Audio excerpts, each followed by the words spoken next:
Kuwi jelas wis lali karo anak bojo. Bojo aku ora duwe. Ke tahun 2000 pira ya? Sok 12 apa pira ngono. Ning lek anak. Nyapa Dik? Lalek-lalek kan gaya ngelirah-irah moe. Mau tiktokan bang aku neling anak. Iki cerita PKI ning ana Malaysia. Ilang-ilang dino ora kerja. Gara-gara virus corona. Gara-gara virus corona.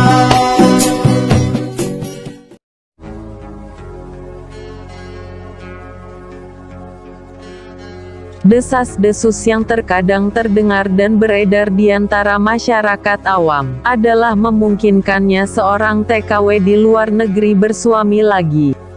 Padahal di negeri sendiri, dia sudah mempunyai anak dan tidak berstatus cerai dengan suami. Tapi semacam ini, tetap ada kemungkinannya terjadi.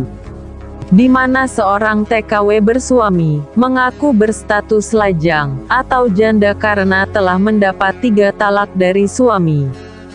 Dan bahkan, pengakuan status lajang atau janda tersebut, dibumbui bukti-bukti yang membuat lelaki lain yang menyukainya, percaya dan lantas mau menikahi.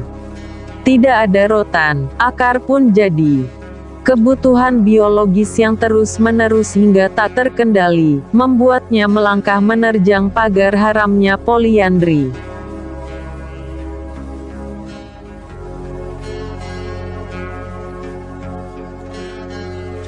Lantas, dalam kasus semacam ini, pertanyaan yang muncul adalah, bagaimana hukum pernikahan suami yang telah dibohongi istri yang mengaku lajang atau mengaku janda padahal statusnya masih bersuami?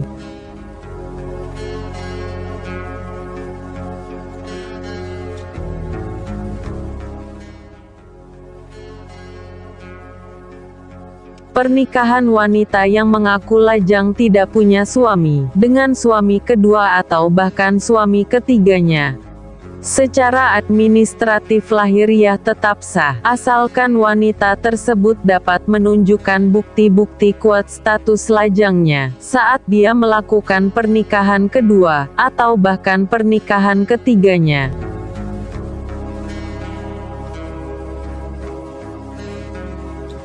Akan tetapi, bagi wanita yang tahu pasti status asli personalitinya, hubungan satu selimutnya dia dengan suami kedua dan bahkan suami ketiganya, tetap dihukumi zina. Dalam kitab I'anatut Thalibin juz 3 halaman 280 disebutkan bahwa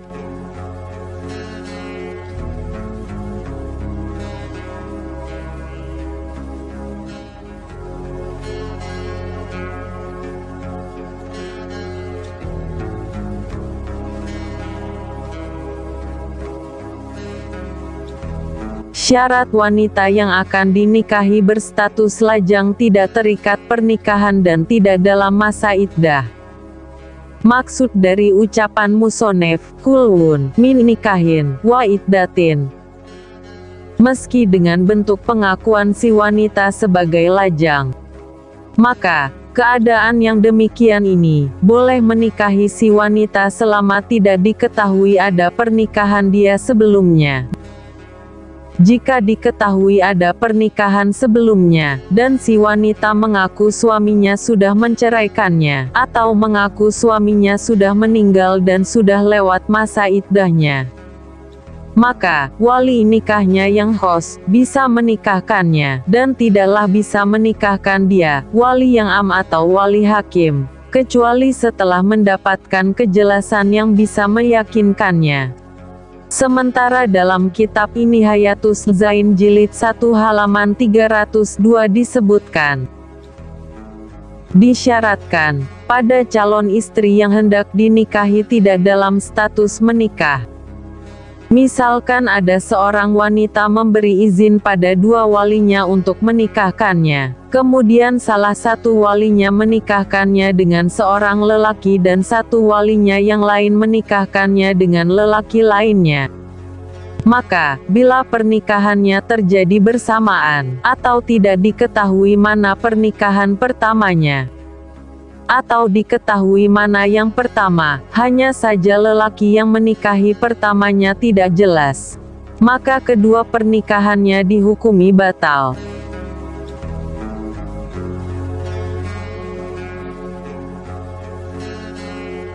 Berbeda saat dia memberi izin hanya pada salah satu dari dua walinya, maka hak sah perwalian tertentu padanya, dan jika wali lain menikahkannya, maka pernikahan tidak sah.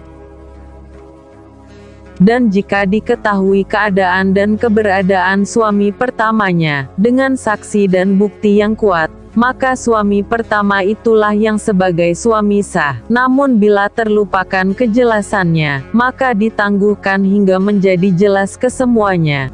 Dan dalam masa penangguhan ini, salah seorang dari dua suaminya tidak diperkenankan menggaulinya.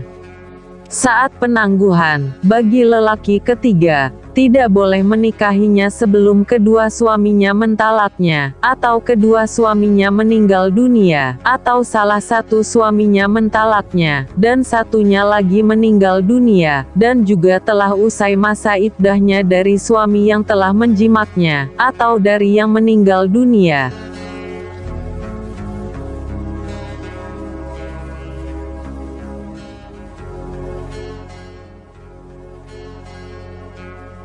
Agama Islam membolehkan pria untuk menikahi satu wanita hingga 4 wanita, namun, pemberlakuan tidak sama bagi wanita.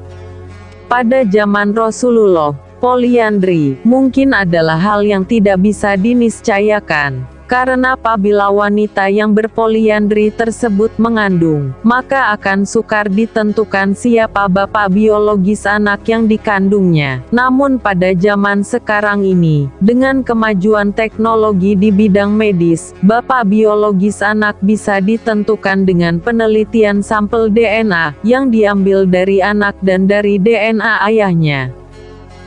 Apakah capaian kecanggihan teknologi medis yang sedemikian rupa, berarti celah masuk bagi wanita untuk boleh melakukan poliandri?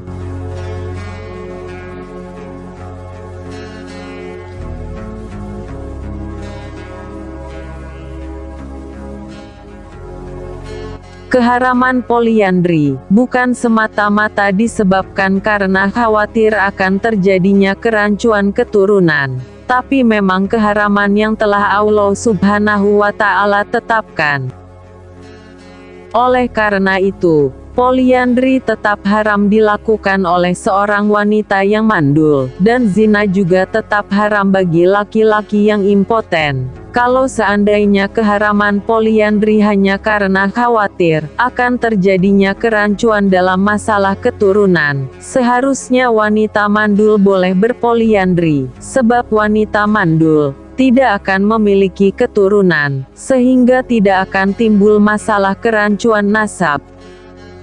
Sama juga halnya tentang keharaman zina bagi laki-laki mandul, meski sudah bisa dipastikan tidak bisa mengakibatkan kehamilan pada wanita yang berzina dengannya, sebab haramnya berbuat zina bukan semata-mata khawatir akan lahirnya anak di luar nikah.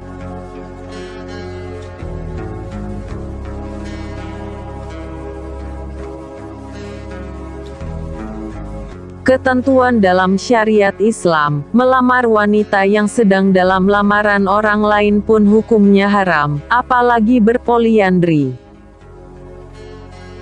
Bahkan termasuk juga perilaku haram, melamar wanita yang sudah dicerai suaminya, sedangkan masa iddahnya belum habis, apalagi perbuatan menikahi istrinya orang. Keharamannya bisa berlipat-lipat. Keharaman melakukan poliandri, plus keharaman berselingkuh, plus keharaman berzina. Praktek poliandri di masa Nabi Muhammad SAW sudah ada dan diharamkan, namun sama sekali tidak berangkat dari khawatir terjadinya kerancuan nasab. Ummul Mukminin Aisyah radhiyallahu anha dalam salah satu hadits yang diriwayatkan oleh Bukhari dan Abu Dawud menyebutkan, ada 4 jenis macam pernikahan dalam masa jahiliyah, yaitu 1. Pernikahan yang berlaku seperti sekarang ini, yaitu seorang laki-laki meminang wanita atau anak perempuan kepada orang tuanya atau walinya, lalu membayar mahar, dan kemudian menikahinya.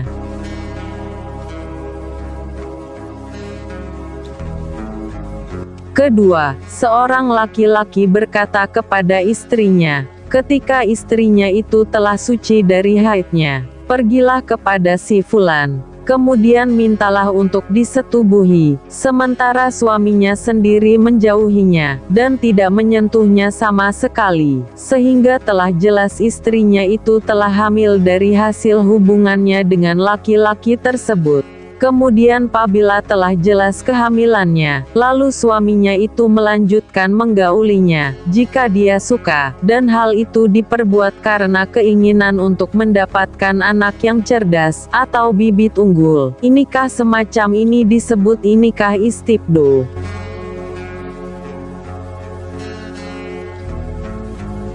Kemudian jenis nikah ketiga, yaitu sejumlah laki-laki, kurang dari 10 orang berkumpul, lalu masing-masing dari mereka menggauli satu orang wanita tersebut. Apabila wanita telah hamil dan melahirkan anaknya, selang beberapa hari kemudian, perempuan itu memanggil mereka, dan tidak ada seorang pun di antara mereka yang dapat menolak panggilan tersebut, sehingga mereka pun berkumpul di rumah perempuan itu. Kemudian wanita itu berkata kepada mereka, sungguh kalian semua telah mengetahui urusan kalian, sedangkan aku sekarang telah melahirkan, dan anak ini adalah anakmu wahai fulan. Wanita itu lantas menyebut nama laki-laki yang disukainya, sehingga dihubungkanlah anak itu sebagai anaknya, dan laki-laki itu pun tidak bisa menolaknya.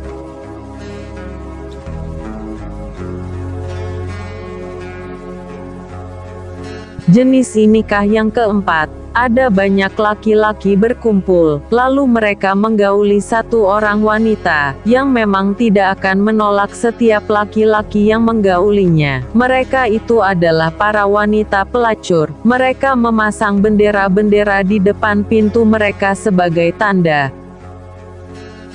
Maka siapa saja yang menginginkannya boleh menggaulinya. Kemudian apabila salah seorang di antara wanita itu ada yang hamil, dan telah melahirkan anaknya, kemudian para lelaki tersebut berkumpul, dan memanggil orang ahli qiyafah, yaitu ahli memeriksa dan meneliti tanda-tanda pada manusia, lalu dihubungkanlah anak tersebut kepada ayahnya, oleh orang ahli qiyafah menurut anggapan mereka.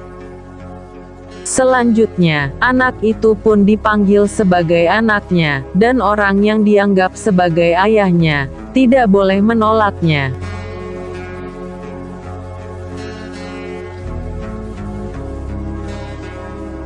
Kemudian ketika Nabi Muhammad diutus sebagai Rasul dengan membawa kebenaran, beliau menghapus seluruh pernikahan dengan model jahiliyah tersebut, terkecuali pernikahan sebagaimana yang berjalan sekarang ini. Hadis riwayat Imam Bukhari juz 6 halaman 132.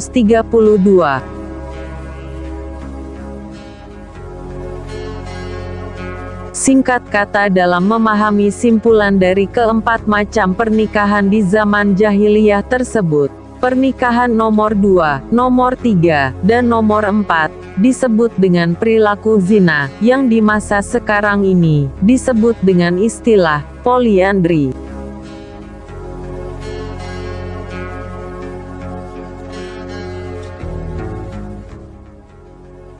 Ijma ulama menetapkan bahwa hukum perkawinan dengan wanita yang sudah mempunyai suami tidak sah dan bahkan dituntut mendapat hukuman rajam bila terbukti sudah pernah bersetubuh.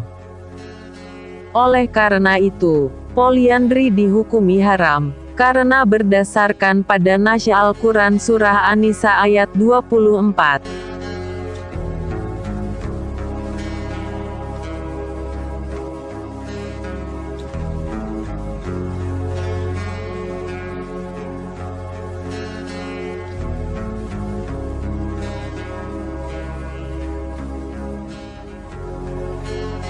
dan diharamkan juga atas kalian untuk menikahi perempuan-perempuan yang telah bersuami, kecuali perempuan yang menjadi budak kalian. Ini adalah ketetapan dari Allah atas kalian. Dan dihalalkan bagi kalian perempuan-perempuan selain yang telah disebutkan tadi, dengan memberikan harta kalian untuk menikahi mereka, dan tidak untuk berzina. Maka karena kalian menikmati mereka, berikanlah mahar kepada mereka, dan hal itu adalah kewajiban kalian, dan tidak mengapa apabila kalian telah saling rela sesudah terjadinya kesepakatan. Sesungguhnya Allah itu Maha Mengetahui dan Maha Bijaksana.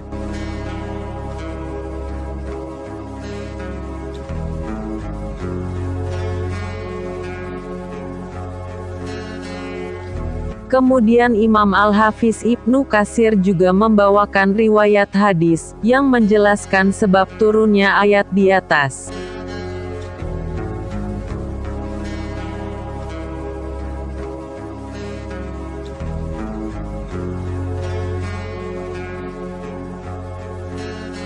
Dari Abu Sa'id Al-Khudri, ia berkata, kami mendapat wanita dari suku Autos yang ditawan.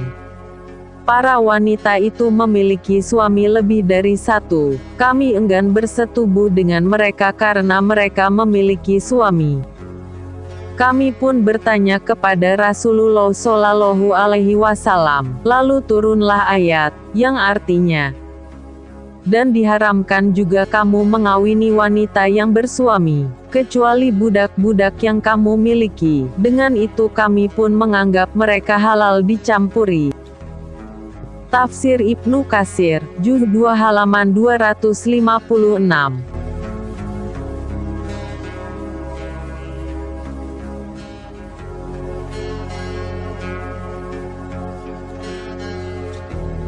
Rasulullah Shallallahu Alaihi Wasallam bersabda, barang siapa yang beriman kepada Allah dan hari kemudian, maka ia tidak boleh menyiram air benih orang lain. Hadis riwayat Imam Tirmidzi.